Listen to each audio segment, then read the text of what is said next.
This is CNN Breaking News. Good evening, everyone. Thank you for joining us. I'm Don Lemon. Right now, so much of the world is just in shock and disbelief, trying to process what has happened today and make some sense of this gigantic loss. Here's what we know right now, and even though it has been several hours, it is still stunning to say the words that Kobe Bryant, the legendary NBA star, is dead tonight. His adorable 13-year-old daughter, Gianna, known as Gigi, also dead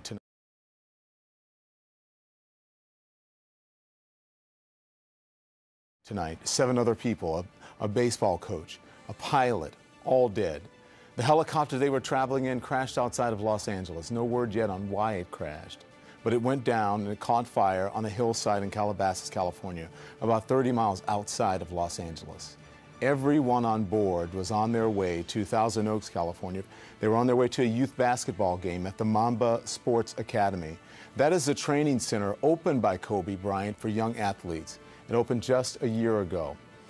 I want you to take a look now. This is the Staples Center in Los Angeles, where people have been gathering there all afternoon, just not wanting to stay home. They're paying tribute, and they're being with other fans of Kobe Bryant at the place where he played most of his home games in the 20 years with the LA Lakers.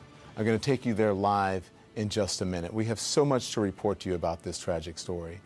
There's no deal with. They had to contain this brush fire before securing the scene so that investigators can try to figure out what went on. Listen, they're going to look into the safety record of this particular helicopter, this particular model. They're going to look into the pilot's background. They're going to look at that course. They're going to analyze any radio traffic. But weather would right now appear, Don, to be the focus of where they will be looking forward to try and figure this out. But right now, LA just aghast, speechless. One radio sports announcer I heard this morning said, this is going to be like JFK. You will remember where you were when Kobe Bryant died.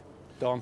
When I got the, someone texted me, actually a very famous director and producer texted me and said, I cannot believe it.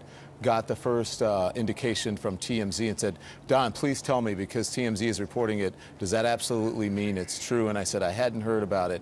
But as I'm looking over my notes here and over the initial reports, Nick, the initial report came in as a brush fire. Is that so? Well, I am not sure about that, but that was certainly the initial thing that they had to respond to. And just going back to what you were texted there, one young girl came up to me about an hour ago and said, have they actually found Kobe's body? Is there still hope? Have they actually found his body yet? Real disbelief. Listen, this guy transcended basketball. He transcended sport, and particularly here in LA, he was much loved partly because of events like the one he was going to today at the Mamba Academy, to a tournament. I've spoken to a number of parents who were there waiting for Kobe and his daughter Gigi for their game that was supposed to be happening at noon. When the news broke in that gymnasium, there were audible screams. There were then kids who got down on one knee and prayed. Don? Yeah, Nick, I just spoke to a father in Los Angeles who had to coach his daughter's basketball team today, and he said the mood was definitely somber at his daughter's gym and the basketball